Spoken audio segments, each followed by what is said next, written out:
I can still see their angry faces as they stormed the manor. But I was dead before they found me. And the letter was on its way. Hello YouTube, this is Lumen here, and welcome back to my Darkest Dungeon Let's Play. Last time, we discussed a little bit about recruiting, and we got through the tutorial with almost no effort. This video, we're going to be talking more about recruiting, and we're going to be going into our first dungeon. So, going into this recruitment, I'm going to go into more detail about the different classes, of what we're going to do, and why you need at least 4 people in order to proceed. So, let's talk about Renauld first. Because he's one of the first 2 we've gotten. So, Renauld is a Crusader. Crusaders are tanks that belong in the front 2 positions of the party. All but one of their attacks are melee, and they have 3 different buffs. Renauld has 4 skills unlocked. Smite. It's a melee skill with an accuracy base of 80%. And it deals 15% more damage to unholy type monsters. It can be used in the front 2 positions, and it attacks in the front 2 positions as well. Zealous Accusation. It is a ranged attack. 80% accuracy base with a damage modification of negative 40%. So he's dealing 40% less than his actual damage stat down here actually does. It requires him to be in the front 2 positions, and it attacks both the 2 front. It attacks both of the front positions at once. Stunning Blow. This is a melee attack with an accuracy base of 85 and a damage modification of negative 67%. It has a stun base of 100%, meaning that's before the enemy's stun resistance is applied. It can be used in the 2 front positions and attacks the 2 front positions as well. Bulwark of Faith. I don't know why this has a melee modifier because it's a buff. It doesn't deal any damage, but there it is. It adds 5 to our torch. I will explain what the torch is when we get into the dungeon. It offers 20% protection. What that means is less damage overall. And you need to be in the front 2 positions in order to use it. Going into the locked skills, which can be unlocked later if you wish. He has Battle Heal, which heals him 1 to 3 points. He needs to be in the 2 front positions in order to use this. Holy Lance. This is a melee attack. That brings him forward 1 slot. Or 1 position, rather. It has an accuracy base of 75% and a crit modification of 10%. This is his only other attack that does not have a damage modification. It also deals damage to monster type Unholy, plus 15%. And he needs to be in the back 3 positions. He cannot be in the frontmost position in order to use it, and it attacks the back 2 positions of the enemy party. Inspiring Cry. He can be in any position in order to use this. It heals him 1 to 1. It heals him 1 health points exactly. It adds plus 5 to our torch, and it has a stress heal of 4 on any given target. I think he can target other people with this. I've never used it. But this is one of the very few ways that you can heal stress while in a dungeon. I'll not talk about camping skills as they are not relevant quite yet. Going into his quirks. Renauld is a Warrior of Light. He'll deal 10% more damage when the light level is above 75. His negative quirks are Kleptomaniac, prone to stealing items. This is actually rather bad. And God-fearing. In town will only pray for stress relief. We'll be able to get into stress relief in the next video because after this dungeon, the stress relief buildings are unlocked. Going into Dismas now. Wrong button. Dismas is easily one of the best. I am screwing up all over the place. Get used to this. I suck at talking. Okay. Dismas is a highwayman.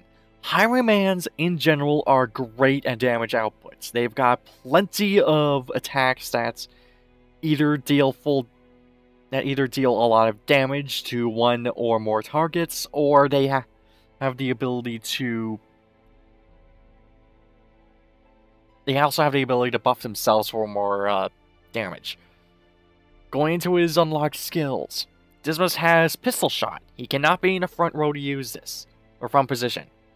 It's a ranged attack with an accuracy base of 80% and a damage modification of negative 25%. It has a crit mod of 10%.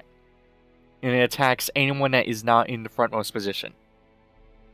Grape Shot Blast. He needs to be in the middle positions in order to use this. He cannot be in the front or back. It's a ranged attack, accuracy base of 75, damage modification of negative 50%, and a crit modification of negative 7%. This attacks the entire enemy team except for the backmost position. Take aim. This is the buff I was talking about earlier. I don't know why this is a melee attack. Again, because this is a buff. It increases his accuracy by 4, and it increases his crit chance by 5%.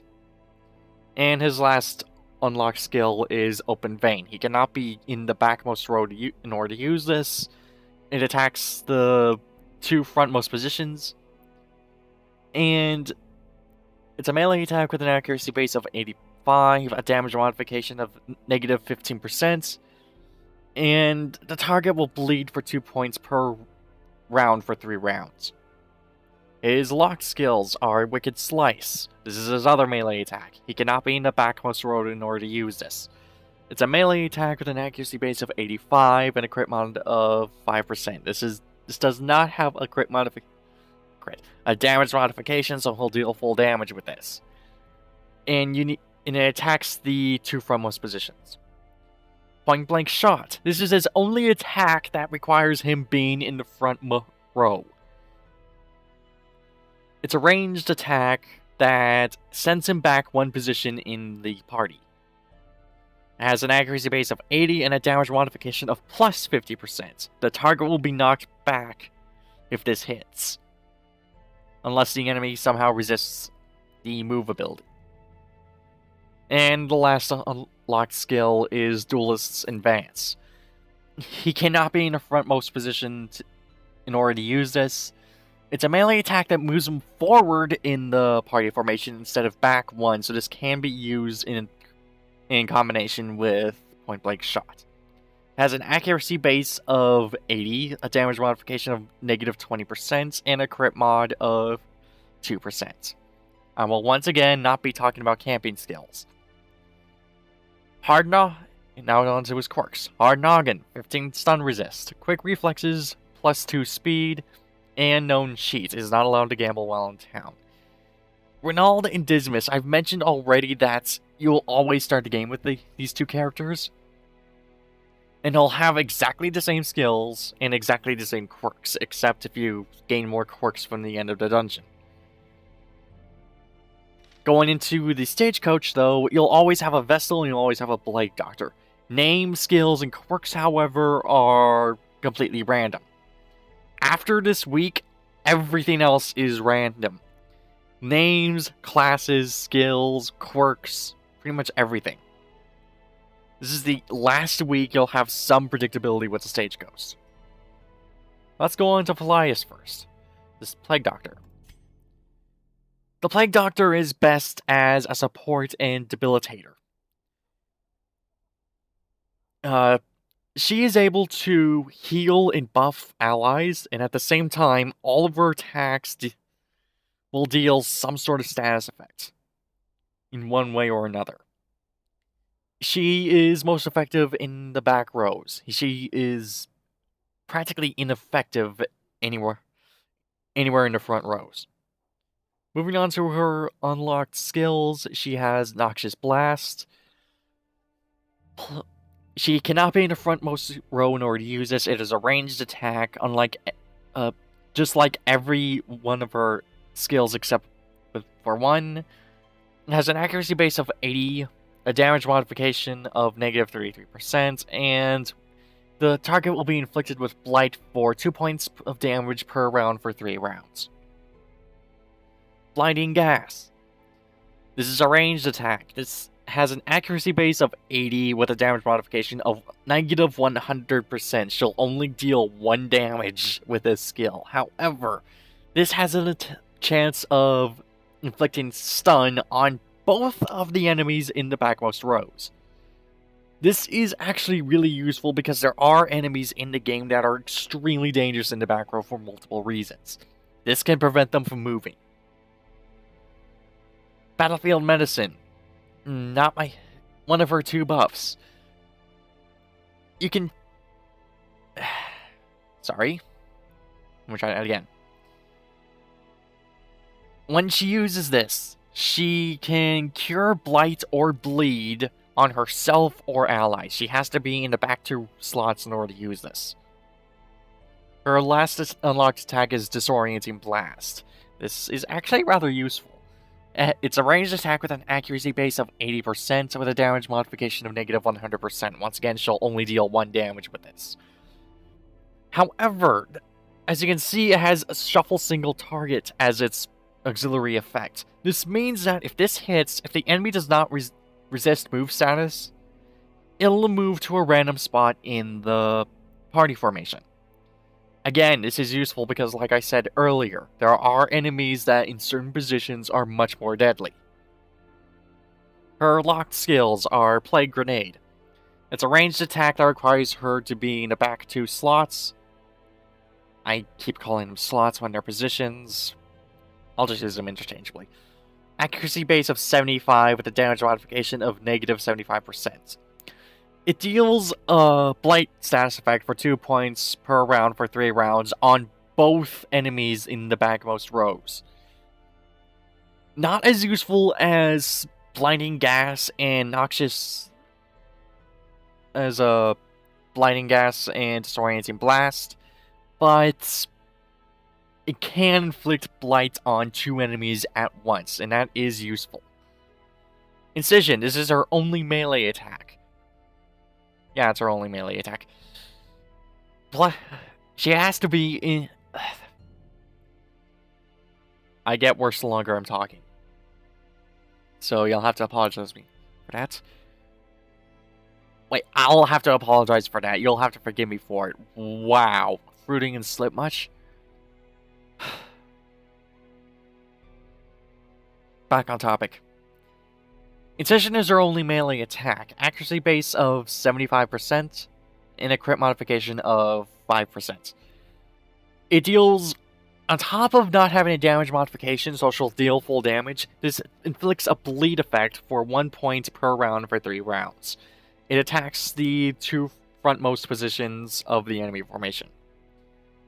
Emboldening Vapors. I am really sad that this is not unlocked because this is arguably her best skill.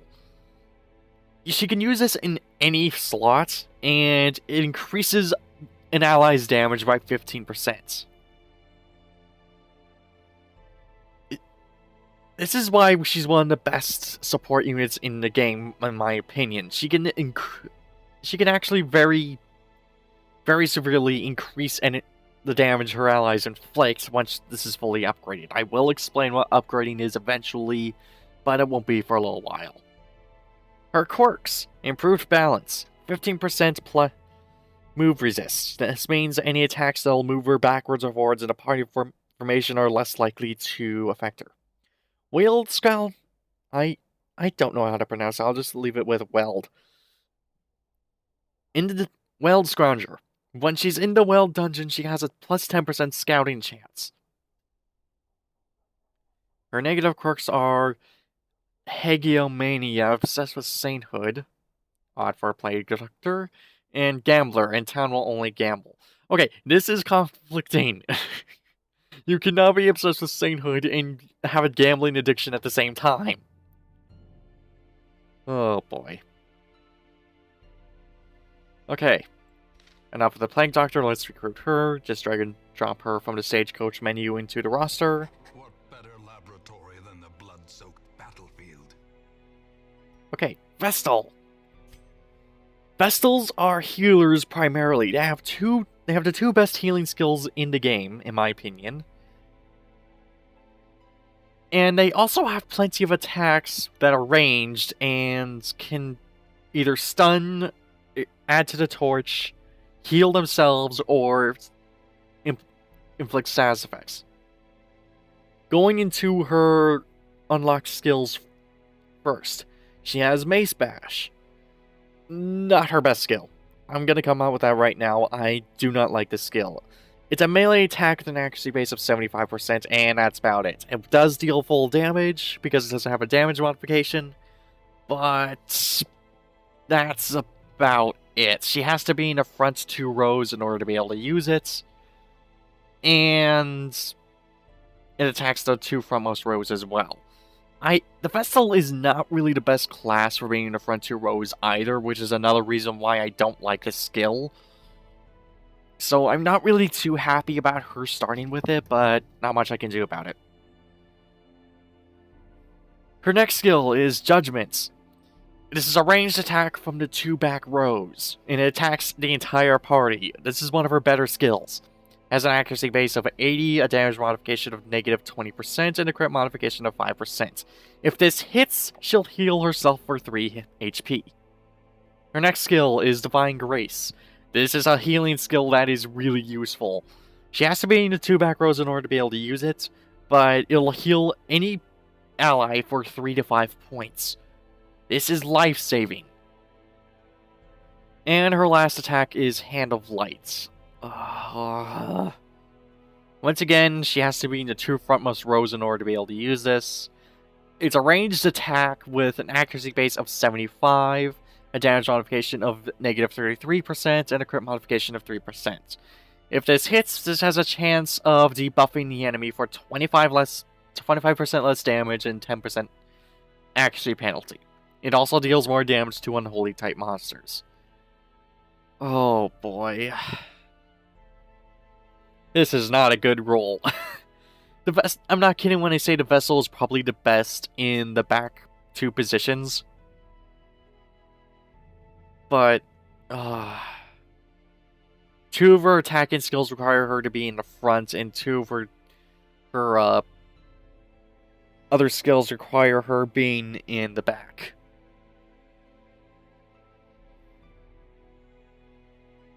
That is not good. Okay, her 2 positive quirks are Wild Scrounger. I've already explained this. The Plague Doctor also has this.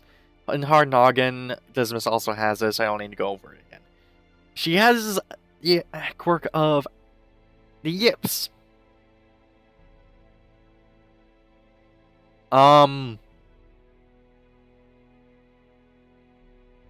Okay, I'll be right back.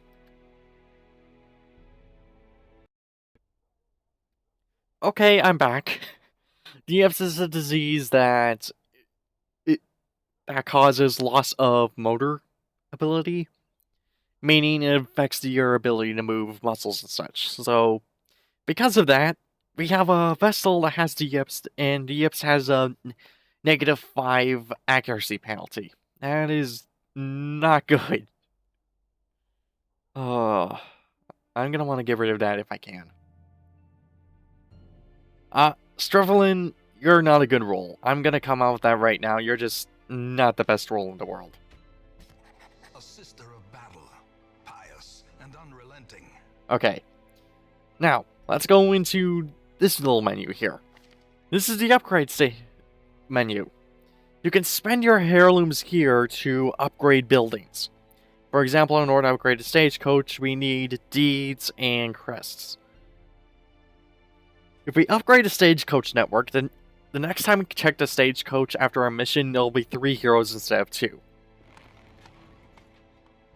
The heroes barracks raises the size of the roster to 11 instead of 9.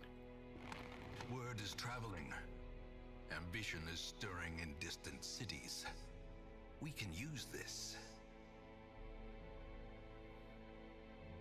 Okay. Any further upgrades will require more deeds and crests, but this will increase. If you upgrade the stagecoach network again, you'll get 4 heroes instead of 3. And here, the hero barracks upgrade will further upgrade to 213. Okay, that's about it in the town. Let's embark.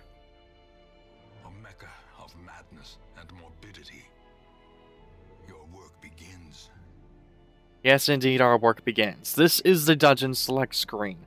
We've got 5 dungeons here, although 2 of them are not added yet, as this is early access.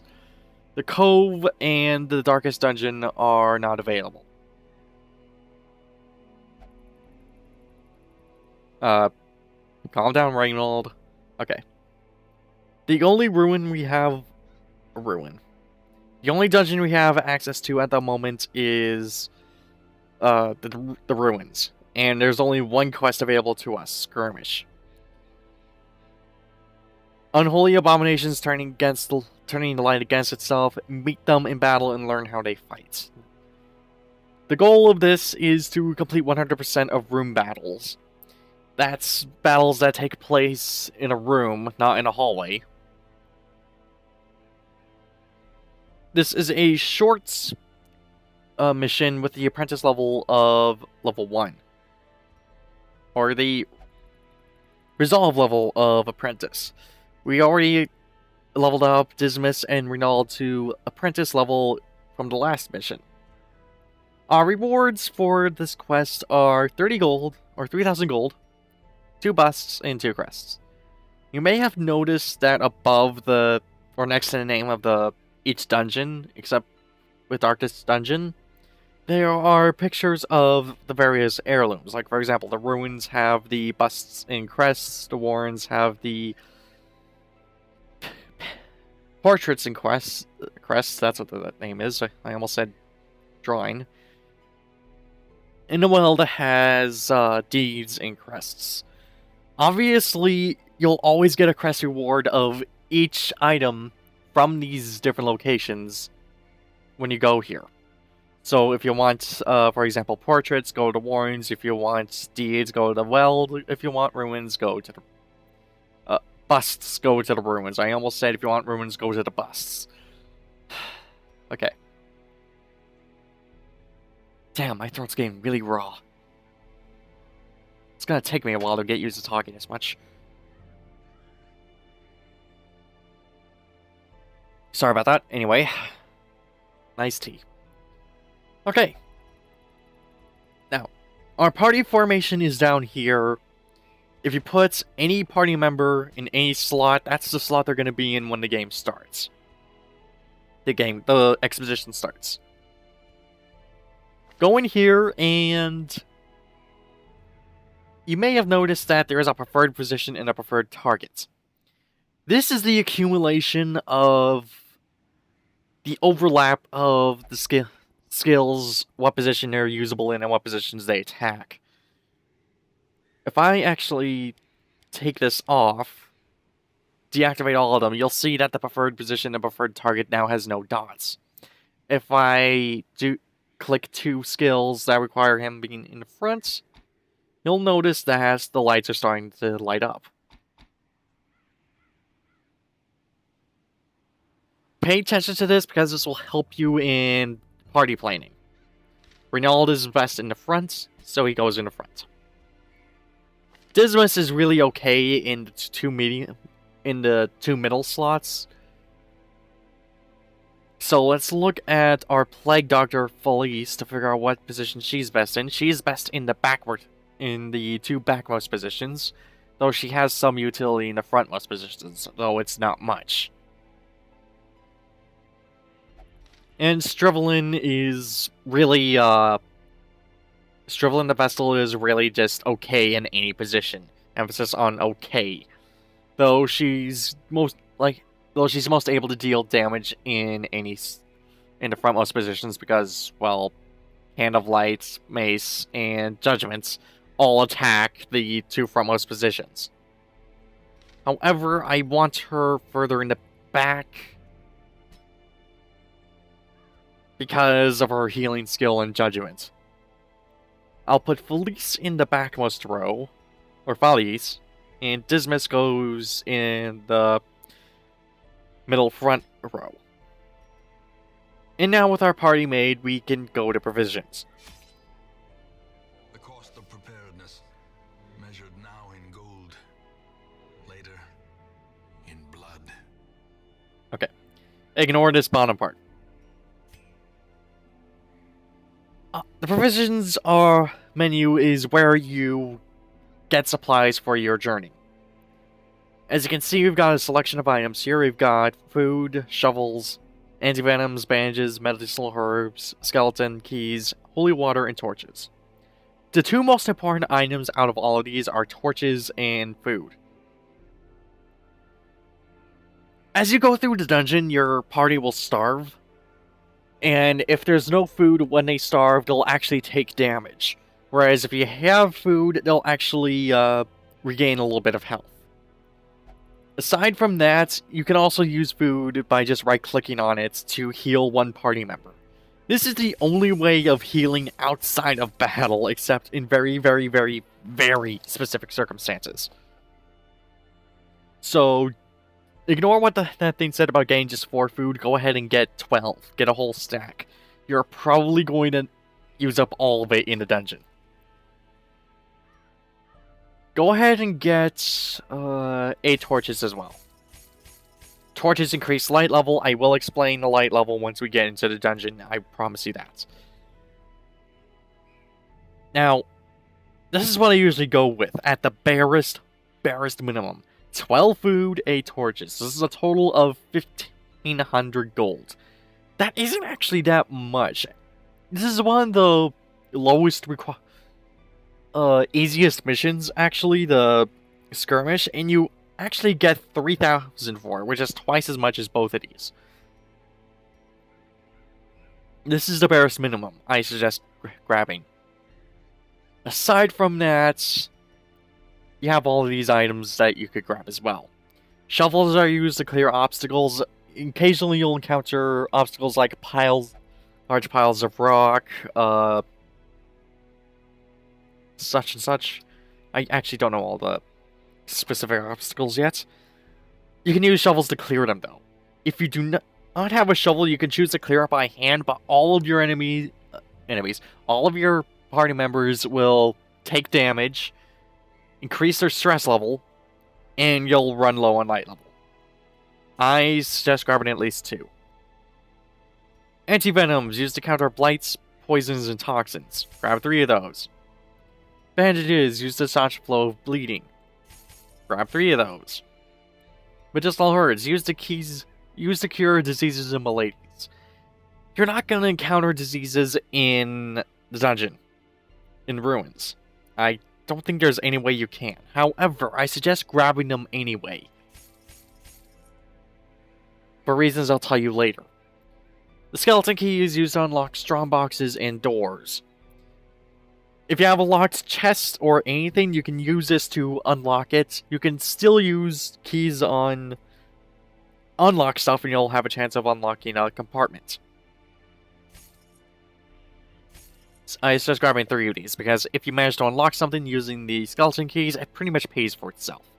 Holy water. Grab 2 of them, and I'll explain why you should grab all of these once you get into the dungeon. And as you can see there down at the bottom of the loading screen, there is a reason why I grab more items. You can use items on interactables in the dungeon. And right there it's saying that holy water can be used to restore holy idols and shrines that are corrupted. And you'll gain benefits from doing that. Pardon me? Sorry about that. Hopefully I can reduce the volume of that in editing. The fiends must be driven back. And what better place to begin than the seat of our noble line? Okay. As promised, I'll explain the light level right now because it's about to be really, really important. You probably noticed this bar up here at the top of the screen in the last dungeon. That is the light level. At the moment, we've got 100% light level. This will decrease as we go through the dungeon. At higher light levels, we'll gain some benefits. For example, at 100 light level, we have a huge increase in scouting chance and a huge increase in taking monsters by surprise and getting the first turn. As it starts to decrease, why did I say decrease? As light level decreases over time, you'll start to gain penalties. At 75%, you'll have less scouting chance and less chance of surprising monsters, and your heroes will gain more stress penalties when they gain stress. At 50%, the stress penalty is made even worse, and monsters may get a stat boost. I don't really know. At 25%, monsters do indeed get a stat boost. You gain a lot more stress. You have no bonuses at all, except for an increase in rewards you find from battles. This is the only reason why you'll want a low light level, is to get more rewards. I do not suggest that because that is extremely risky. There is permadeath in this game.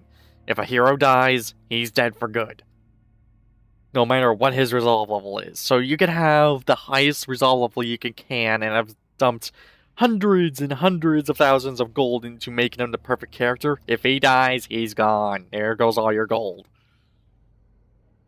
To minimize the chances of anyone dying, I suggest keeping the light level at least at 75%. 100% is better, but 75 could be better, depending on the circumstances.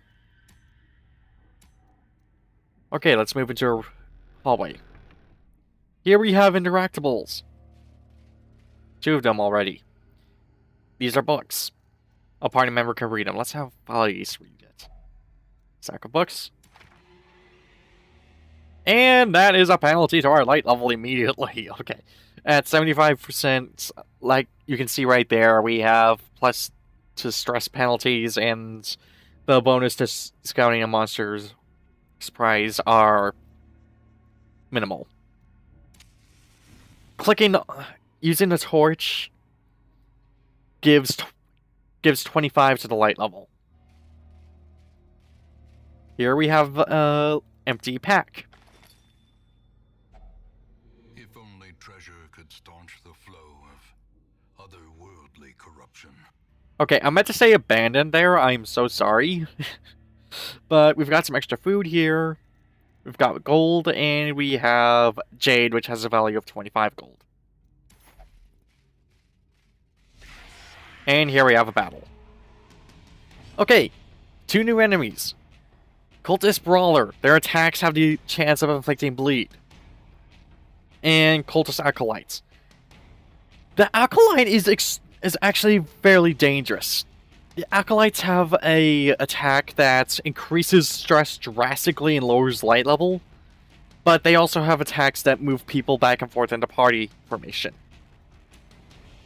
I would want to focus on the Acolyte first. You can tank the attacks from the Brawlers easily.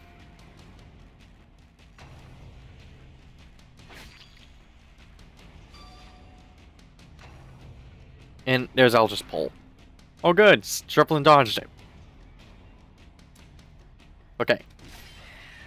Just use Strike on there. Dismas, I'm going to have you use Grapeshot Blast because you'll be able to attack every enemy that's in their party at the moment. Well, like so. Here's Rend. Okay, how much HP?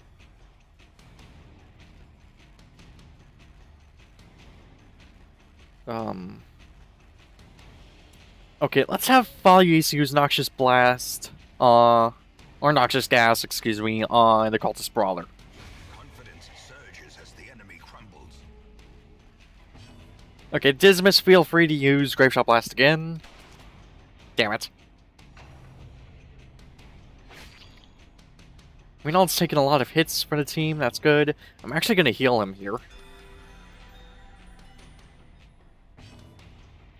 Okay, Follies, use Noxious Blast again. I keep calling it Blast. Use your gas on the Cultist Acolytes. You missed. Oh, there's Stressful Incantation. That is the attack I was talking about with severe penalties to stress and lowering the light level. Okay, Zealous accusation. Go. Press this advantage. Give them no quarter. Okay, Noxious Blast. No, it is Noxious Blast. What am I thinking? Oh, I was thinking Blinding Gas. Oh, okay. My mistake.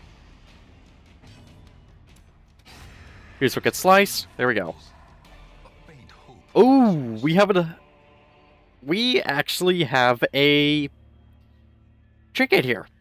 Trinkets are special equipable items that you can equip to certain to party members, and they'll gain benefits and gain penalties as well. For example, this is a sniper's ring. Ranged attacks gain an increase in accuracy, but if you're in... Sorry for the silence, I actually don't know what exactly rank pertains to. It could either pertain to resolve rank or ranks of the enemies. Or ranks of the party member. I'm gonna guess the party. If you're in the frontmost rank, accuracy is decreased instead. So that's a fairly good trinket for people that are in the back row. In fact, I'm actually going to give that to Bodies here to increase the accuracy of her attacks. Okay, which way do we want to go here? Is a torch here. Okay, we have some extra food. How much? There we go. Shuffle everything, keep everything in order. Excuse me.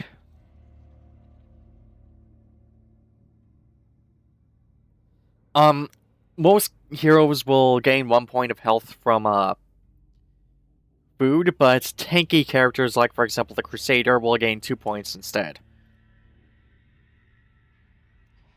Let's move to this room. Okay, there's a sack. There's a sack. 100 gold. Oh, that's a trap. Ancient traps lie in wait, unsprung and thirsting for blood. This is why I insist on packing so much food. Salvage the unburned torch. Take all.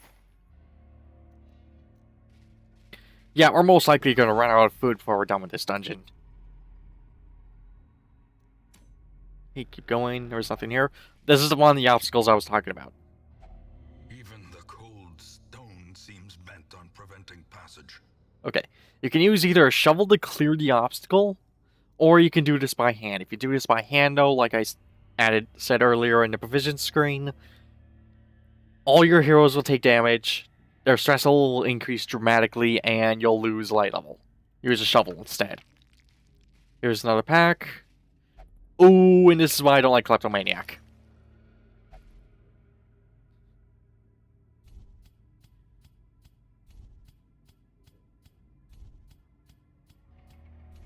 Okay, usually Kleptomaniac is a bit less risky than what just happened. That we just got a map which revealed the entire, well, map of the dungeon.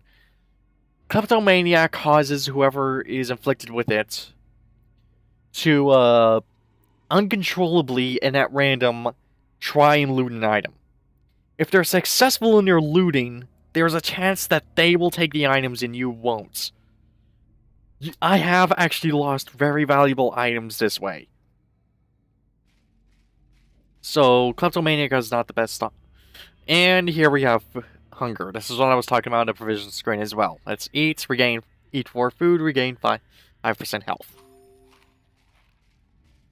And our light level is going down. Jeez.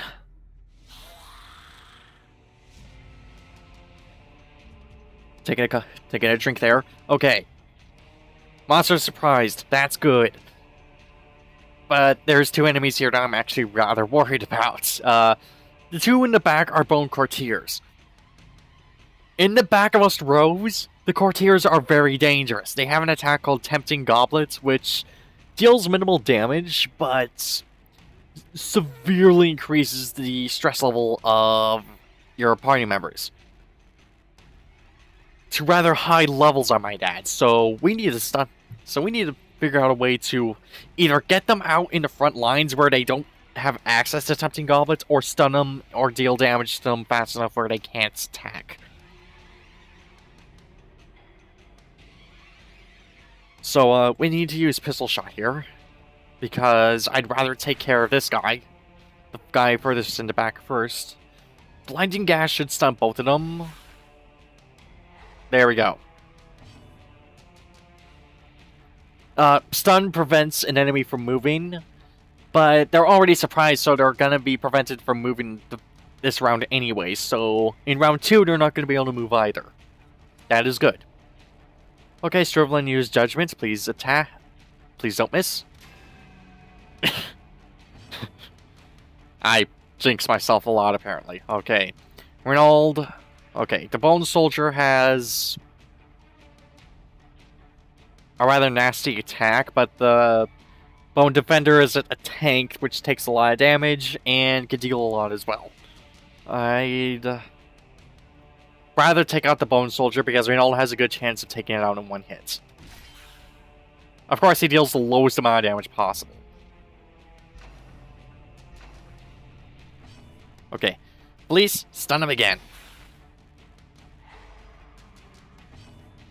You want to keep them stunned. Okay. Dismiss, use the Pistol Shot again. And it's a kill.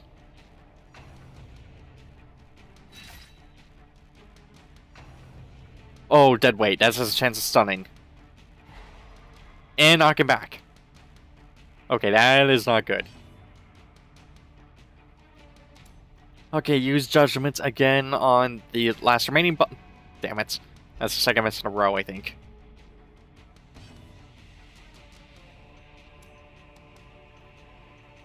Okay, Dismiss, retreat instead of retreat backwards so you can be able to use your attacks. Oh! Okay, that does a lot of damage. Okay, we're gonna all use Smite again. There we go. Okay, the Bone Courtier is no longer as much of a threat now that he's in the second position. He has an attack called Knife in the Dark, which deals low amounts of damage. So I can focus on healing this time. And Felice can plague the Bone Defender. Or at least try to. And Dismas can attack both of them at once with Grape Shot Blast. Excuse me?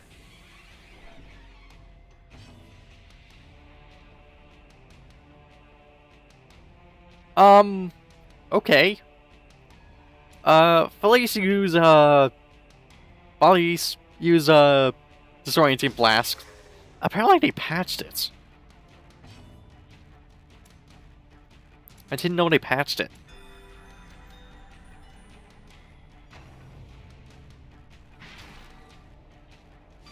It used to be that in the front 2 slots they could not use Tempting Goblets, but I'm guessing they patched it a little more so that they can use it in, so that they're only unable to use it in the frontmost row. Well, that problem's solved. Dismiss dodged. Or Dismiss missed. Actually, that was Reynald that missed. Dismiss also missed. Okay. Yeah, there we go. Knife in the Dark. That's the attack that they use in the frontmost row now. Okay. Doctor... There we go. Blight. The undead can't be bled, but they can be blighted. Okay. Strivelin, use Judgment. There we go. We actually hit, and Strivelin got a heal. Let's use Alice Accusation here. And miss entirely.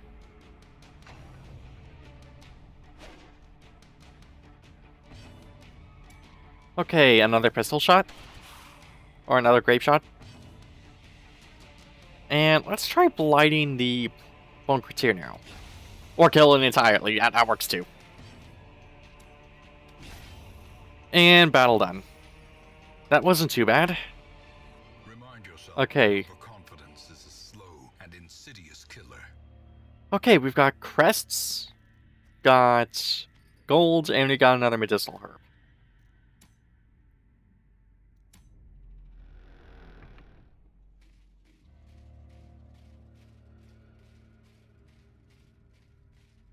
This is going well so far. Although, granted, your first week here could go extremely bad. There's a lot of RNG in this game. This is a roguelike after all.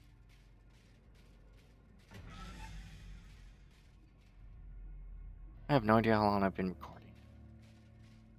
Okay, over here.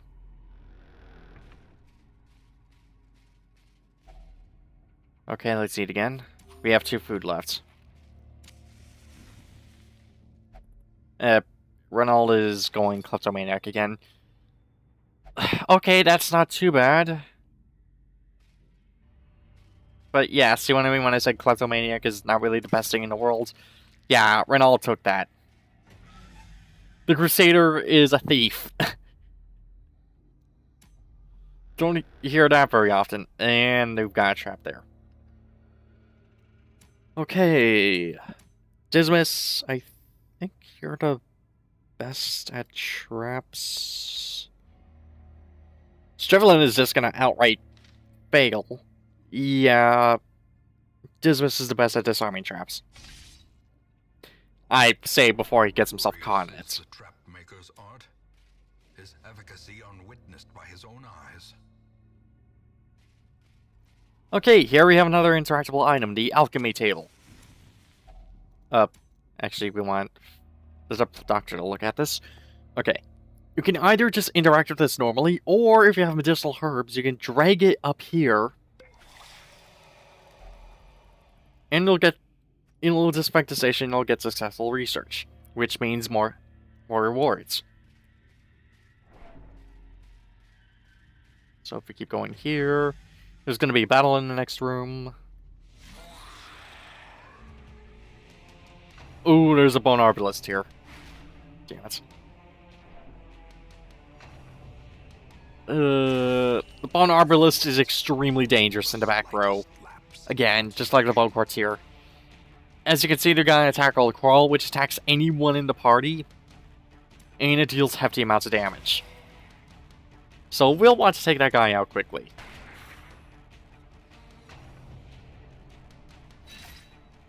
Damn, Strevlin's taking a lot of damage here.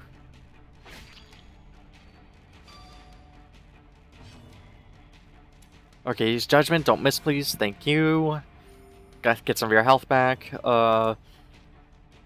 Bodies use Blinding Gas to stun the both of them. There we go. Not gonna be able to move next turn. Okay, Dismas use... Okay. Alright, there we go.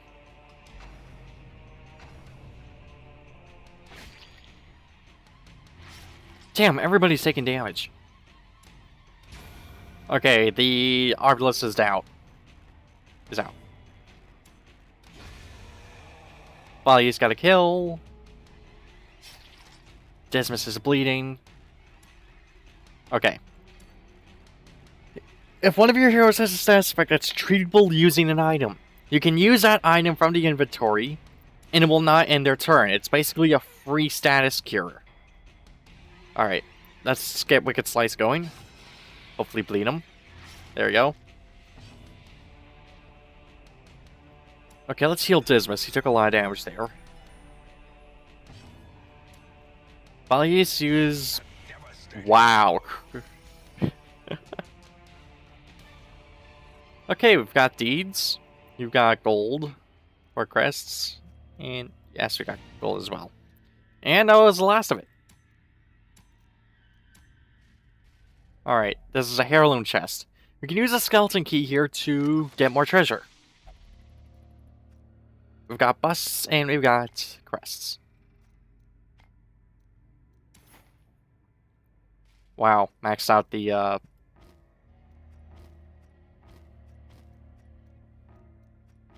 We maxed out the crest stack. That's actually a really good roll. Okay, move into this room. Crates. Light level. Heal both Dismas and Strivelin because they've got low health. And see that we're out of health. Food. This is why I insist on taking the, a full stack of food with you.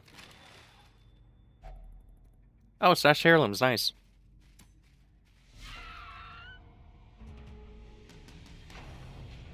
Okay, Maggots. They have an attack called Grave Nibble, which increases stress and has a chance of stunning. They can use this in any... oh my gosh, everybody's getting stunned. Okay, Dismas, pull through here. The good news with these guys is they have low health, so they're very easy to take out. But not before they stress out everybody. Okay, Blinding Gas on the two back rows. Wow. Polyus actually killed one with that.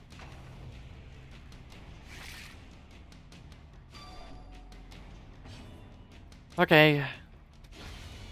And Polyus got another kill. I am mispronouncing her name all over the place. And Polyus is stunned. Renauld is taking damage. And he's really stressing out. And Renauld just got a double kill. As victories mount, so too will resistance. Okay, Dismas. Go ahead and open this locked display case with the skeleton key. And we've got more treasure. Busts.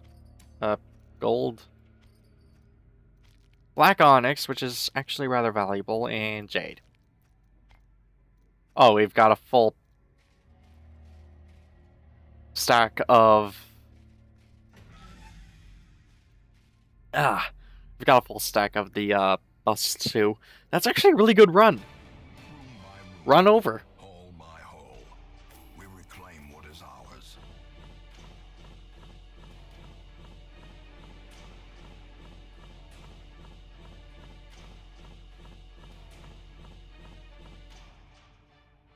We got a lot this run. Oh, this is a really good first week.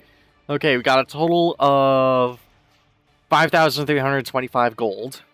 We have a total of 10 busts, 18 crests, 1 painting, and 2 deeds. That is a really good run.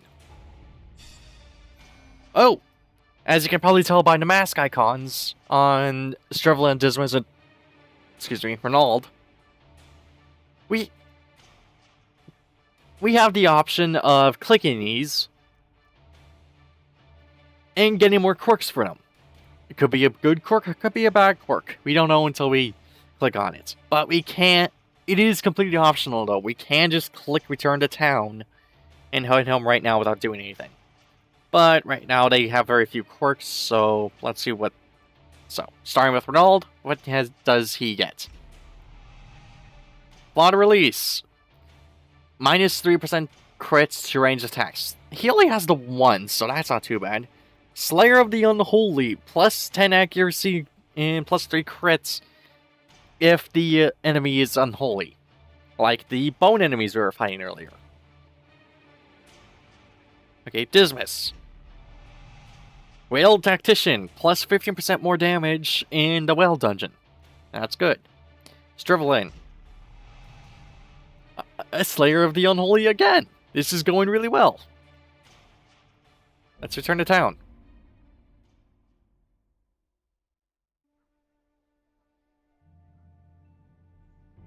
And the narrator has nothing to say, apparently.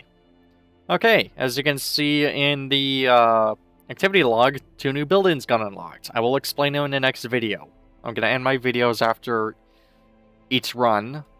We still haven't completed any caretaker goals, but yeah, here we are. That was one of the better runs that we could have had. Next time in the Let's Play, we're going to be looking at the new buildings, we're going to look at new recruits, and we're going to go on another dungeon run. Stay safe, everyone. Have a good day. I'll see you next time.